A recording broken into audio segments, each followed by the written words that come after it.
అక్కడ చాలా మందికి ఈ థాట్స్ అనేవి ఉంటాయి. స్పిరిచ్యువల్ వేలో వెళ్ళాలి. ఒక ఆధ్యాత్మికతతోటి ఉండాలి. లేదా భగవంతుడిని ఒక భక్తి మార్గంలో ఒక భగవంతుడిని ఫాలో అవ్వాలి అనుకుంటూ ఉంటారు. కాకపోతే వాళ్ళ డైలీ రొటీన్ తోటి అది పాసిబుల్ కాదు. అండ్ మైండ్‌కి వచ్చే రకరకాల ఆలోచనలతోటి అది పెట్టలేక కొంచెం ఇబ్బంది పడుతూ ఉంటారు. అండ్ మీరు కూడా లైక్ ఎక్కడ చూసినా లైక్ మీరు షిరిడి సాయిబాబా ఫాలోవర్ అని చెప్తూ ఉంటారు కదా! అసలు మీకంటూ ఇలాంటి ఎక్స్‌పీరియన్స్ అనేది ఎప్పుడు వచ్చింది? అండ్ ఎవరైనా మనిషి స్పిరిచ్యువల్ వేలో వెళ్ళాలి, ఒక దేవుడిని ఫాలో అవ్వాలి అంటే అది ఎలా సాధ్యపడుతుందంటారు? మనము ఎన్నో జన్మల తర్వాత మానవ జన్మ వస్తదని చాలామంది మహాత్ములు చెప్తారు. ఆ వచ్చింది కూడా మనం ఇమ్మీడియేట్‌గా రావడం గాడ్‌తో కనెక్ట్ అవ్వటం, ఆ భగవంతుని తత్వంతో కనెక్ట్ అవ్వటం అనేది చాలా అదృష్టం. ఏ జన్మలోనూ పూర్వపుణ్యం చేసుకుంటే మనం భగవంతుడితో కనెక్ట్ అవుతాం. బేసికల్‌గా నాకు చిన్నప్పటి నుంచి ఫ్రెండ్స్ ఎవరూ లేరు. కానీ నాకు ఏది చెప్పినా కూడా ఎనక క్వెషన్ చేయకుండా ఇన్నోసెంట్‌గా నమ్మటం నాకు చిన్నప్పటి నుంచి ఉన్న అలవాటు. కాపోతే ఇక్కడ ఇచ్చిన విషయం ఇంకో గొప్ప విషయం ఏంటంటే, ఆ నమ్మడంలో, చేయడంలో కూడా భగవంతుడు నాకు మంచిదాన్నే తీసుకునే శక్తినిచ్చాడు. మనకి ఏదైతే హార్మ్ అవుతదో దాన్ని గనక పట్టుకోకుండా మనకి మంచి జరిగేదాన్నే చేశారు. చెప్పాను ఇంతకుముందు లాస్ట్ వీడియోలో కూడా చెప్పుకున్నాం. చిన్నప్పటి నుంచి నేను భగవంతుని శ్రీకృష్ణుడి దగ్గర ఎక్కువ పెరిగాను. తర్వాత రావడం ఎకరాల భరద్వాజ్ గారి యొక్క సత్సంగంలో ఉండి ఎంతోమంది మహాత్ముల సాన్నిధ్యంలో నాకు ఏ డౌట్ వచ్చినా కూడా వాళ్ళకే లెటర్ రాసేదాన్ని. చిన్నప్పటి నుంచి కూడా నేను ఈ సాంప్రదాయంలో ఉండి ఎప్పుడు కూడా భగవంతుడంటే నేను ఎక్కడా కూడా చూడటంలో కూడా ఒక విగ్రహం రూపంలో చూడటమో, లేకపోతే ఆ భగవంతుడంటే ఎక్కడో ఉంటాడో అన్న ఫీలింగ్ ఉండేది కాదు. భగవంతుడు ఇక్కడ ఉంటాడు, విగ్రహం రూపంలో చూడకూడదు, ఆయన ఒక స్నేహితుడిలాగా, తల్లి, తండ్రిలాగా చూడాలంటే చిన్నప్పటి నుంచి నాకు ఆ వే అలవాటయిపోయింది. నాకు ఎవరు కూడా ఫ్రెండ్స్ ఉండేవాళ్ళు కాదు. ఎవరైనా చెప్పినా కూడా వాళ్ళ వాళ్ళ భావాలను బట్టి వాళ్ళేదో చెప్పింది, వాళ్ళు చెప్పినప్పుడు నాకు యాక్సెప్ట్ చేయాలనిపిచ్చేది కాదు. నాకు ఊహగా చిన్నప్పుడుగా ఉన్నప్పుడే వీళ్ళందరూ అంటే ఎప్పుడు ఏదో ఆలోచనలు పుట్టలు వస్తా ఉంటాయి.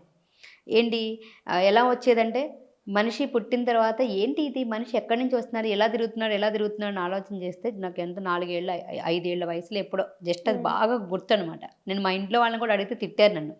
అమ్మ పొద్దున్న లేస్తున్న కాడ్నుంచి మనిషి పుట్టటం, పెరగటం, మళ్ళీ పిల్లల్ని కనడం, వాళ్ళకి పెళ్లి చదివించటం, పెళ్లి చేయటం, మళ్ళీ వాళ్ళకి ఇది చేయటం.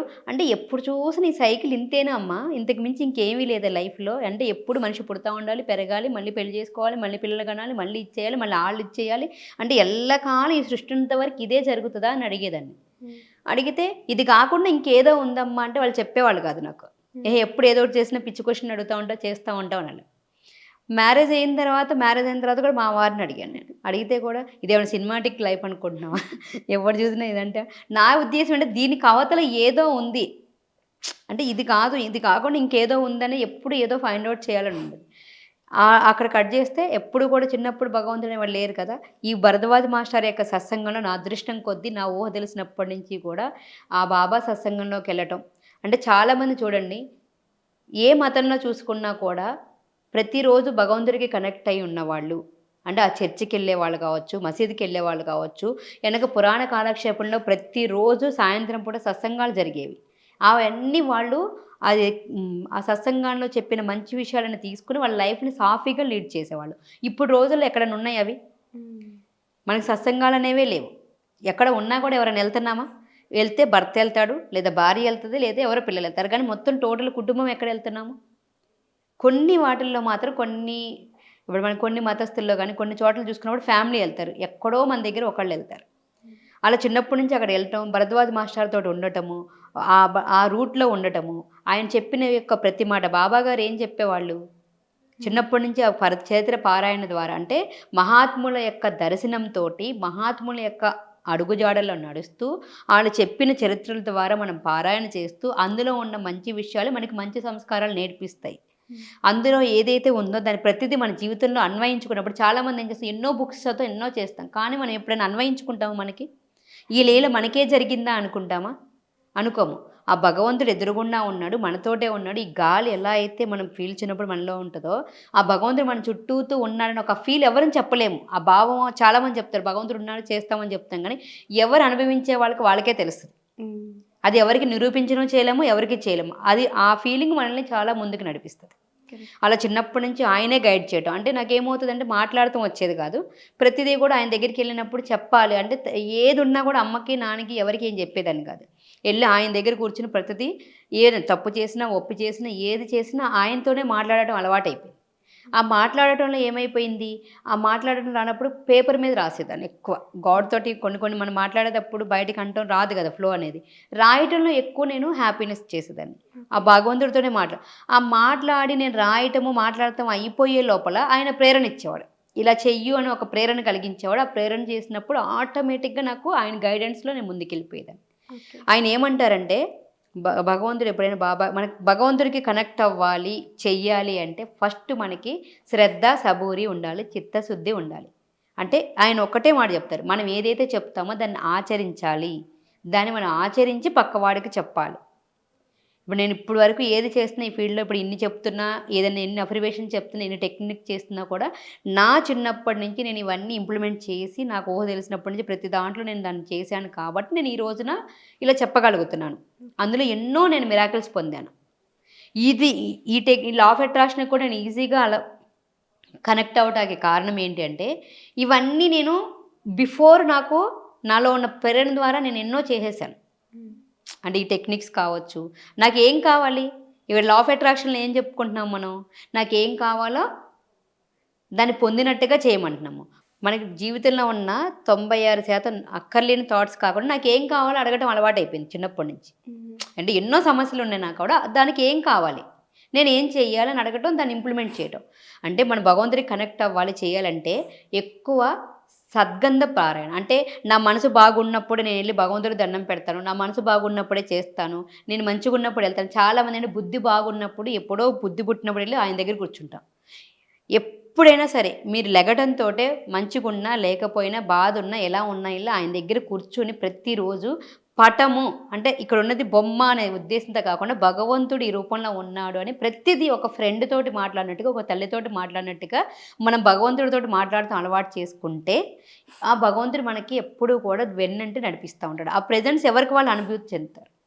ఆయన ఒకటే అన్నారు, ఆచరించాలి. శ్రద్ధ, సబూరి. శ్రద్ధగా ఉండాలి, ఆచరించాలి. ఆయన మనం ఏదైతే చెప్తామో అది చెయ్యాలి. ఆ మహాత్ముల సాన్నిధ్యంలో ఈ చరిత్ర పారాయణ, బాగా చరిత్ర పారాయణ చేయాలి.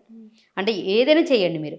అది భరద్వాజ మాస్టర్‌ది కావచ్చు, బాబా చరిత్ర కావచ్చు, ఎంతోమంది మహాత్ముల చరిత్రలున్నాయి. ఆ చరిత్రలు పారాయణ చేయటం వల్ల ఏమవుతదంటే, బుక్ అనేది మనకి మిర్రర్ లాంటిది. అంటే ఎవరైనా వచ్చి నువ్వు ఈ తప్పు చేస్తున్నావు అని మనకి ఎవరైనా చెప్తే దాన్ని మనం కోప్పడతాం. అంటే మనం యాక్సెప్ట్ చేయం. కానీ ఒక బుక్కు, ఒక పారాయణను మనం చేస్తున్నప్పుడు ఆ పారాయణలో భగవంతుడు ఇలా చెప్పాడు. మనలో ఈ ఈర్ష్య, ద్వేషం, అసూయ, జలసి ఉన్నాయి. మనలో సరికాని యొక్క లక్షణాలున్నాయి. అవన్నీ కూడా తొలగించుకోవాలి. ఆ దైవీ లక్షణాలతోటి, దైవీ సంపదతోటి మనం ముందుకెళ్ళాలి. ప్రతి మనిషిని తన వల్లే ప్రేమించాలి. మనకేం కావాలో పక్కవాడికి కూడా అదే జీసస్ చెప్తాడు. తన వల్లే పొరుగువారిని ప్రేమించు. ప్రేమించు అంటాం గానీ ఎంతమంది నిజంగా ప్రేమిస్తున్నాం? అంతే కదా! అది ప్రతి క్షణం మన జీవితంలో చిన్నప్పటి నుంచి ఆచరణలో పెట్టుకుంటూ వచ్చినప్పుడు అది ఆటోమేటిక్‌గా మనకి రిఫ్లెక్ట్ అయిపోతది. మనం భగవంతుడి దగ్గరికెళ్ళాలంటే మన బాధల్లో ఉన్నా, కష్టంలో ఉన్నా నేను రేపు చేద్దాంలే, మాపు చేద్దాంలే అని కాకుండా పారాయణ చేయటం, మెడిటేషన్ చేయటం, ఎక్కువ శ్వాస మీద ధ్యాస పెట్టటం, ఎక్కువ సత్సంగం. ఇప్పుడేంటంటే సోషల్ మీడియా చాలా ఉంది. ఎంతోమంది ఎన్నో మంచి విషయాలు చెప్తున్నారు. ప్రతి క్షణం వినటం. అందులో కొన్ని ఆడియో బుక్స్ కూడా ఉన్నాయి. భగవంతుడి యొక్క ఇప్పుడు చరిత్ర పారాయణ చేయడానికి టైం లేదు. ఇప్పుడు బిజీ షెడ్యూల్ అయిపోయింది. మీరు జర్నీ చేస్తుంటే మీరు ఎన్ని కొట్టి ఆడియో బుక్ కొట్టండి. గురు చరిత్ర, సాయన అమృతము, ఎంతోమంది మహాత్ముల చరిత్ర ఇంటూ మీరు వెళ్ళటం వల్ల ఏమవుతుందంటే మనలో ఉన్న సరికాని సంస్కారాలన్నీ తొలగిపోయి మనం భగవంతుడికి బాగా కనెక్ట్ అవుతాం. నేను ఒకటే అనుకున్నాను. చిన్నప్పుడు ఒకే ఒక క్వశ్చన్. రేగి అని ఒక అధ్యాయం ఉండేది సాయిలీలామృతంలో.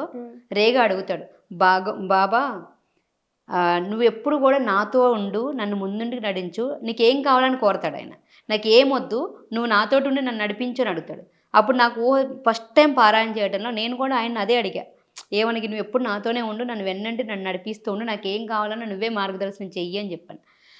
అదే దాన్ని నేను ఎప్పుడైనా సరే ఎక్కడికెళ్ళినా చేసినా కూడా నిర్భయంగా నేను ముందుకెళ్ళేలాగా, నన్ను నడిపించేలాగా నేను ఈరోజు ఎక్కడికెళ్ళినా కూడా ఆయన ఈరోజు నేను ఇది మాట్లాడుతున్నాను అంటే కూడా గైడ్ చేసినా కూడా ఆయనే నా నోటి నుంచి ఇస్తున్నాడు. ఎందుకంటే నేను మామూలుగా అయితే ఒక మాట కూడా మాట్లాడలేను. బట్ బికాస్ ఆఫ్ ఈరోజు నేను ఇంత చేయగలుగుతున్నానంటే ఆయననే చేస్తున్నాడు. అంటే ప్రతి దాంట్లో ప్రతి ఒక్క చోట ఆయన చూడటం మనం అర్థం చేసుకున్నప్పుడు ఆటోమేటిక్‌గా భగవంతుడికి మనం దగ్గర కాగలుగుతాం. ఆయన యొక్క సూక్తి ఏంటి అంటే మన వల్లే ఎప్పుడు కూడా మనల్ని ఎలా ప్రేమించుకున్నా పక్కవాడిని కూడా అలాగే ప్రేమించాలి. మనకి కానీ, ఎదుటి వాళ్ళ మనసుకి కానీ, శరీరానికి కానీ హార్మ్ జరిగేలాగా మన ప్రవర్తన గానీ, మన ఆలోచన గానీ, మాట గానీ ఉండకూడదు. ఎట్ ది సేమ్ టైమ్ ఆళ్ళ వల్ల కూడా మన మనసుకి, శరీరానికి మనకి హార్మ్ కలిగించేలాగా ఉండకూడదు. కాపోతే మన ఈ ఆధ్యాత్మికతలో ఎళ్ళినప్పుడు ఏంటంటే, మనం చాలా వరకు మనం బాధపడ్డా పర్లేదు, పక్కవాళ్ళు బాధపడకూడదు అనే ఒక ఆధ్యాత్మికతలో ఉండి మనల్ని మనం తగ్గించేసుకుంటూ ఎళ్ళిపోతాం. ఓకే. సో, ఇక్కడ నేను ఈ దీంట్లోకొచ్చిన తర్వాత ఎప్పుడైతే మనల్ని మనం ప్రేమించుకోవడం మొదలు పెడతామో, అక్కడ ఒక కాన్సెప్ట్ చాలామంది ఇప్పుడు చాలా చేంజ్ అయినాయి కూడా కొటేషన్స్ ఏంటి? మనం బాగుండాలి, అందరూ బాగుండాలి, అందులో కూడా మనం ఉండాలనే కొటేషన్ ఉంటది కదా! అదే విధంగా మనము బాగుండాలి, మనతో పాటు మన చుట్టూ ఉన్న వాళ్ళు కూడా బాగుండాలనుకుంటే, యూనివర్స్ మనము బాగుండేలా చేస్తే భగవంతుడు మనల్ని కూడా అంటే మనం అడగందే ఏదైనా చేయరు. తల్లైనా సరే అన్నం అడిగితే ఎలా ఉంటదో, ఇప్పుడు మనం ఇన్ని రోజులు ఏం అడిగాం? నేను బాధపడ్డా పర్లేదు, పక్కవాడు నా వల్ల బాధపడకూడదు నాకు ఇంటెన్షన్ ఉంది. మన థాట్ మార్చుకున్నప్పుడు మనము బాగుంటే పక్కవాళ్ళు కూడా బాగుంటారు. మీరు కూడా భగవంతుడికి కనుక దగ్గర అవ్వాలి, చెయ్యాలి అనుకుంటే పారాయణ చేయటము, మెడిటేషన్ చేయటము, మహాత్ముల యొక్క దర్శనాలకెళ్ళటము, ఆయన ఏం చెప్పారో ప్రతిదీ మన జీవితంలోకి అన్వయించుకొని దాన్ని ఇంప్లిమెంట్ చేయటం. అంటే ప్రతిదీ అన్వయించుకోవాలి. మన జీవితంలో అన్వయించుకొని ఇంప్లిమెంట్ చేస్తే అడుగడుగున ఈరోజు చేయలేకపోవచ్చు, రేపు చేయలేకపోవచ్చు. కానీ మన థాట్‌ని అప్పటికప్పుడు వస్తది. అరే! బాబా ఇలా చెప్పారు గదా! ఇలా చేయొద్దన్నారు గదా! పక్కవాడి గురించి పక్కనోళ్ళతోటి మాట్లాడొద్దు, కంప్లెయినింగ్ చేయొద్దన్నారు కదా! అంటే పరనింద చేయొద్దన్నారు కదా! పందిమన భక్షం తిన్నట్టు అన్నారు కదా!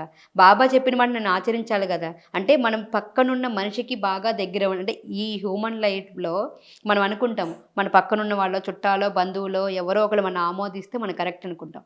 ఎవరు ప్రపంచంలో మనల్ని ఆమోదించినా, ఆమోదించకపోయినా భగవంతుడికి దగ్గరైతే ఆయన చెప్పిన మార్గంలో నడిస్తే ఆయనే మనల్ని నడిపిస్తాడు. చూస్తాకి సొసైటీలో మనకేమనిపిస్తదంటే మనం చేసింది రాంగ్‌గా అనిపించొచ్చు. కానీ భగవంతుడు ఏం చెప్పాడో దాన్ని ఫాలో అయినప్పుడు ఆయన ఒక్కడు మెచ్చుకుంటే చాలు మనకి. ఈ సమస్త ప్రపంచం మెచ్చుకున్నట్టే. నైస్.